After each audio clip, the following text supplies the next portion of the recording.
नमस्कार विद्यार्थी मित्रांनो, कालच आपला IBPS AFO मेन्स 2025 चा पेपर झालेला आहे। आता पेपर पाहिल्यानंतर, पेपर देताना आणि त्याच्यानंतर बाहेर आल्यानंतर जी सिच्युएशन असेल, जमीन आसमानचा फरक असतो।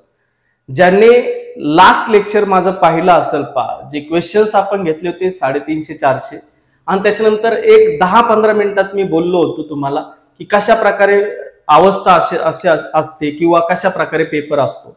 जशाच्या तशा तंतोतंत गोष्टी तुम्हाला जुळलेल्या दिसतील। मी तुम्हाला म्हटलं होतं शेवटी की 25 ते 30 क्वेश्चन्स हे तुम्हाला येण्यासारखे असतील। 25 ते 30 क्वेश्चन्स आणि हे तसेच क्वेश्चन्स होते जे तुम्हाला येत होते। मी तुम्हाला हे म्हटलं होतं त्यावेळेस की 10 ते 15 मार्क जे सिलेक्शनला पुढचे याच्या पुढचे लागणार आहेत, हे क्वेश्चन्स पण तुम्हाला येत असतील, पण हे ट्रिकी असतील आणि कन्फ्युजन झालेलं तुमचं असेल दोन ऑप्शन मध्ये आणि तुम्ही तिथं सिली मिस्टेक केलेले असतील।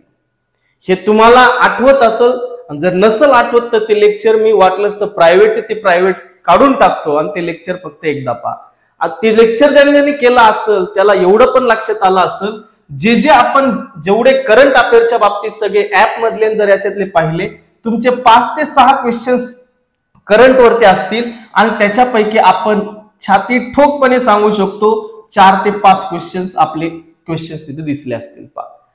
हे आपण जर पाहिलं तर आपल्याला पेपर एकदम इझी पण नव्हता आणि एकदम डिफिकल्ट पण नव्हता। इझी टू मॉडरेट हा पेपर होता, परंतु इथं गेम सगळ्यांचा झालेला आपल्याला दिसणार आहे। याचं कारण असं की प्रत्येक जण, आता मला ज्या वेळेस मी भेटलो मुलांना, काही अटेम्प्ट किती काय किती या सगळ्या गोष्टी ते सांगत होते की सर एवढे तेवढे, आता मी इंटरव्ह्यूची लगेच तयारीला लागतो। त्याच्यासाठीच हा व्हिडिओ बनवला मी की बाबा क्वेश्चन्स कसे होते काय होते याच्यावर मी सेपरेट घेऊन येईलच, परंतु हा व्हिडिओ बनण्याच्या पाठीमागचं कारण हे होतं कारण बरेचशा मुलांना हे टेन्शन आहे की याच्या पुढे नेमकी कशा प्रकारे राहिलं पाहिजे। तर याच्यामध्ये एक लक्षात ठेवा, ह्या ज्या सगळ्या गोष्टी होत्या या गोष्टी मी तुम्हाला एक दिवस अगोदर सांगितल्या होत्या। आता आपले अटेम्प्ट किती आहेत आणि सर एखाद्याने ज्याने अनालिसिस केला असेल, काहींनी व्हिडिओच्या माध्यमातून केला असेल, काहींनी घरी आल्यानंतर स्वतःच्या नोट्स जर पाहिले असतील, तुम्हाला मी एवढंही सांगतो ज्याने संकल्पच्या नोट्स प्रेफर केल्या असतील, ज्याने संकल्पच्या जे काही टेस्ट प्रेफर केल्या असतील, मला नाही वाटत त्याला क्वेश्चन्स अवघड गेले असतील। याचं कारण क्वेश्चन्स बनवण्याची पद्धत, क्वेश्चन मधले ऑप्शन्स हे बऱ्यापैकी तुम्हाला सिमिलर वाटत असतील। बरेच जण मला विद्यार्थी भेटले, त्याच्यामध्ये हेच सांगितलं की सर आम्हाला कधी कधी असं वाटायचं प्रश्न समोर आल्यावर की आपण संकल्पची टेस्ट देतोय का। हे याचं कारण असं, जे आपण दोघांनी म्हणजे विद्यार्थ्यांनी आणि मी जे शेवटच्या 15-20 दिवसात मेहनत घेतली त्याचं फळ आपल्याला इथं भेटलेलं आहे। पण आता काही सिली मिस्टेक पण झालेले आहेत ते मी अगोदरही सांगितलं होतं, त्याप्रमाणे सिली मिस्टेक झाल्यात, परंतु आता त्याचा विचार करत बसायचं नाही। आता तुम्ही अनालिसिसचे व्हिडिओ पाहिले असतील, मी पाहिले, मी व्हिडिओ पाहिल्यानंतर सरळ लक्षात आलं की बाबांनो तिथले जे काही अनालिसिस मधले क्वेश्चन्स आहेत, काही शब्द मिस आहेत, त्याच्यामुळे आन्सर सुद्धा तिथं चेंज झालेले आपल्याला दिसलेले आहेत। आता होतं असं की तुम्ही अनालिसिस जे पाहतात त्यांनी सांगायचं त्यांचं काम आहे, ते त्यांचं सांगत असतात, पण प्रॉब्लेम असे की ज्याने पेपर दिला त्याला माहिती की कोणते ऑप्शन होते कोणते नव्हते, पेपर कसा होता, पेपरची लँग्वेज कशी होती हे त्याला माहिती। म्हणून अनालिसिस वरती सगळं डिपेंड आहे। सर मला अनालिसिस मध्ये समजतंय की माझे हे 1-2 चुकते, ते बरोबर असतील असं मला वाटतंय, असं जर तुम्हाला वाटत असेल तर एक लक्षात ठेवा, हे 100% खरं नसतं। कारण ह्यांनी कोणाकडून तरी प्रश्न घेतलेले असते, ते एकत्र करतात सगळ्यांचे क्वेश्चन्स, त्याच्यानुसार क्वेश्चन बनवतात, त्याप्रमाणे तिथं जशाच्या तशी लँग्वेज कोणाचीच नसते, हे लक्षात ठेवा। त्याच्यामुळे ज्याने ऍक्च्युअल पेपर दिलेला आहे त्याला माहिती आहे, आणि ऍक्च्युअल पेपर मी दिलेला आहे म्हणून मी तुम्हाला सांगतोय की मी अनालिसिसचे जेवढे व्हिडिओ पाहिले त्याच्यात जशीच्या तशी लँग्वेज नव्हती, जशाच्या तसे ऑप्शन सुद्धा नव्हते। त्याच्यामुळे अनालिसिसचे व्हिडिओ हे 100% खरं असते, हे साफ चुकीचं आहे। ठीक। दुसरं, अटेम्प्टचा आता विचार करत बसू नका। तुम्हाला स्वतःच नोट्स मधून जरी अनालिसिस केलं असेल, तुम्ही एखाद्या व्हिडिओच्या माध्यमातून अनालिसिस केलं असेल तर ठीक आहे, ओके, जेवढे येत असतील तेवढे येत असतील, पण माझे जर समजा 40च्या पुढे येत असतील तर लगेच मी इंटरव्ह्यूची तयारी करतो, 35च्या पुढे येत असतील तर लगेच मी इंटरव्ह्यूची तयारी करतो, हे साफ चुकीचं आहे. तुम्हाला जर आतापर्यंत जर ज्याचे तुम्हाला अनुभव जर ऐकायचे असतील तर ज्याचे सिनियर अजूनही अभ्यास करतात त्याला फक्त एकदा विचारा, कारण ही अशी पोस्ट आहे की भल्या भल्यांना पाणी पाजते, एवढी सोपं नाहीये.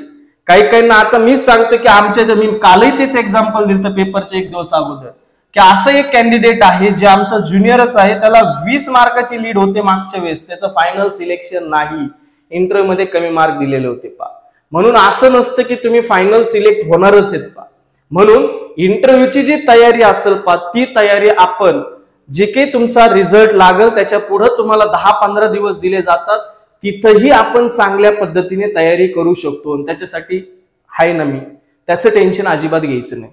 इंटरव्ह्यूच्या बाबतीत कोणालाही विचारलं तरी सुद्धा नाव तुम्हाला समोर येईल, पण त्याला जशा प्रकारे आपण ह्या 15 ते 20 दिवसात रात्रंदिवस मेहनत केली मेन्स साठी, तशीच मेहनत आपण इंटरव्ह्यूला करू. किती वाजले तरी मी इंटरव्ह्यू सोडणार नाही तुमचे इंटरव्ह्यू सगळ्यांचे घेईल, पण आपल्याला लगेचच्या लगेच इंटरव्ह्यूवर शिफ्ट व्हायचं नाही. इंटरव्ह्यूला शिफ्ट होण्याच्या अगोदर आपल्या अजून एक्झाम आहेत, त्या म्हणजेच तुमच्या SBI आहे, ते म्हणजेच IBPS क्लर्क आहे, आणि त्याच्यानंतर तुमचे RRB आहे. जर IDBI आले तर IDBI आहे आकाश सरांनी व्हिडिओ बनवला, थोडी SBI मला वाटतं पुढे गेलेली पण SBI IBPS क्लर्क आणि RRB ह्या एक्झाम आपल्या समोर असताना आपण विनाकारण इंटरव्ह्यू कडे डोकं लावायचं नाही. आता तुम्ही SBI ला जर असताल तर SBI चा प्रॉपर अभ्यास करा, IBPS क्लर्क असेल तर IBPS क्लर्कचा अभ्यास करा येणार असेल तर, आणि RRBचं तुमचं अजून प्री व्हायची मेन्स व्हायची म्हणून सध्या पूर्ण फोकस कुठं असला पाहिजे माझा इंटरव्ह्यू व्यतिरिक्त, तर तो असला पाहिजे तुमचा जनरल बँकिंग वरती जनरल बँकिंग वरती क्वांट, रिझनिंग, इंग्लिश आणि जीके.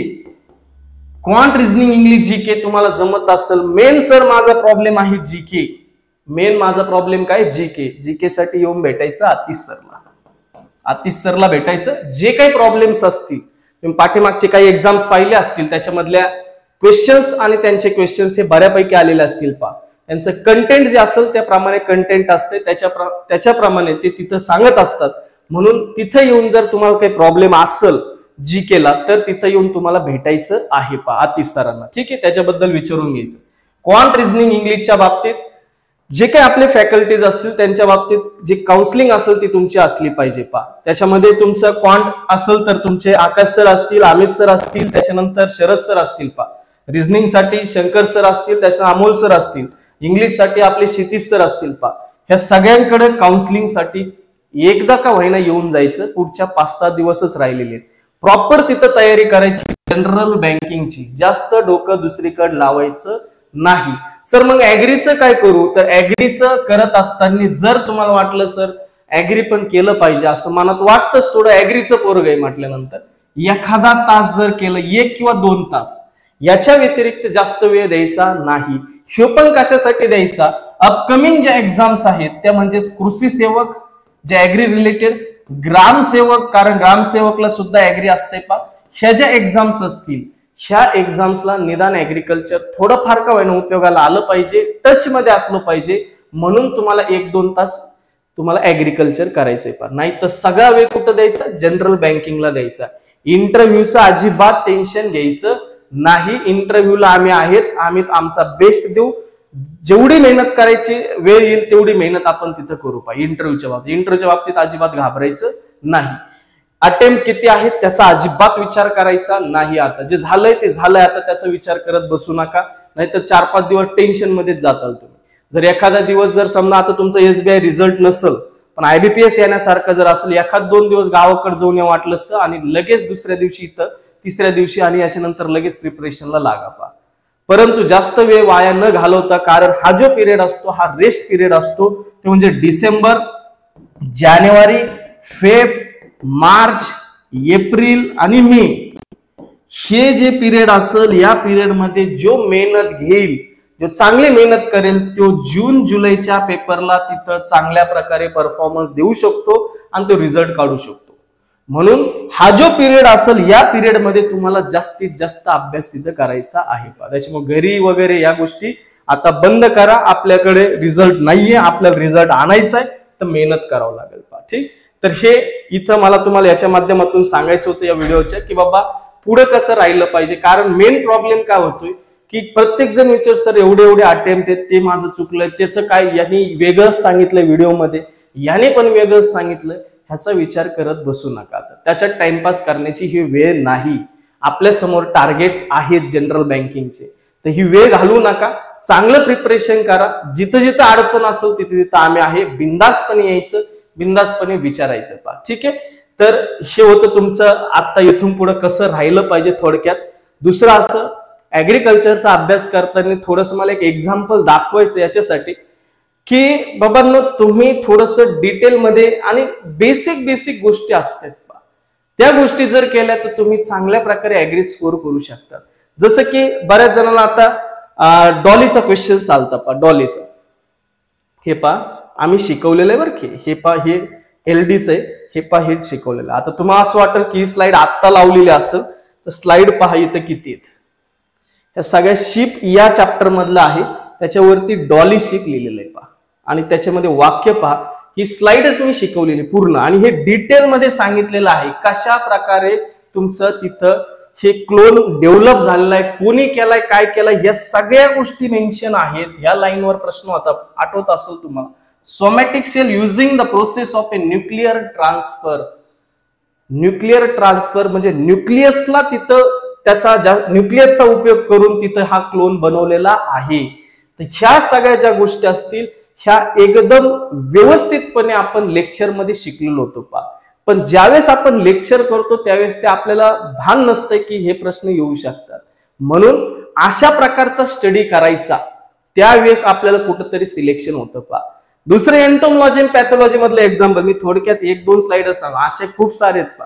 क्वेश्चन्स तुम्हाला जर सांगायचे म्हणले तर आपले 35-40च्या पुढे क्वेश्चन्स असतील, याची गॅरंटी मी देतो पा. कारण त्या प्रकारचं आपण तयारी करून घेतली होती. आता हे जर तुम्ही जर पाहिलं तर हे प्रश्न पा, क्लासिफिकेशन ऑफ इन्सेक्टिसाइड LD50 वर प्रश्न होता का? बरेच जण याला स्किप मारतात पा, काही शिकवत पण नाहीये. LD50 पा, तर LD50 मध्ये सरळ वरती दिलेलं आहे based on the toxicity, classification of insecticide. ह्या ज्या गोष्टी असतील याला डिटेलमध्ये करावं लागतं, तेव्हा कुठंतरी आपल्याला क्वेश्चन्स टॅकल होतात पा. हे सांगण्याचा पाठीमागचा उद्देश असा, कारण काही मी आता विद्यार्थी भेटले, सर आपल्या ज्या टेस्ट होत्या त्या टेस्ट खरंच एक नंबर होत्या, ज्यावेळेस आम्ही घेतल्या किंवा आम्हाला तुम्ही दिल्या, कारण त्याला फी नव्हती, त्यावेळेस आम्हाला सोडवल्या, त्यावेळेस वाटलं की आपण चांगल्या प्रकारे करतोय. पण ऍक्च्युअल पेपरला गेल्यानंतर असं वाटत होतं सर की आपण संकल्पची स्टेज देतोय का. ह्याचं कारण असं, त्या क्वेश्चन पेपर हे स्वतः बनवलेले, कोणाला दुसऱ्याला दिलेले नव्हते.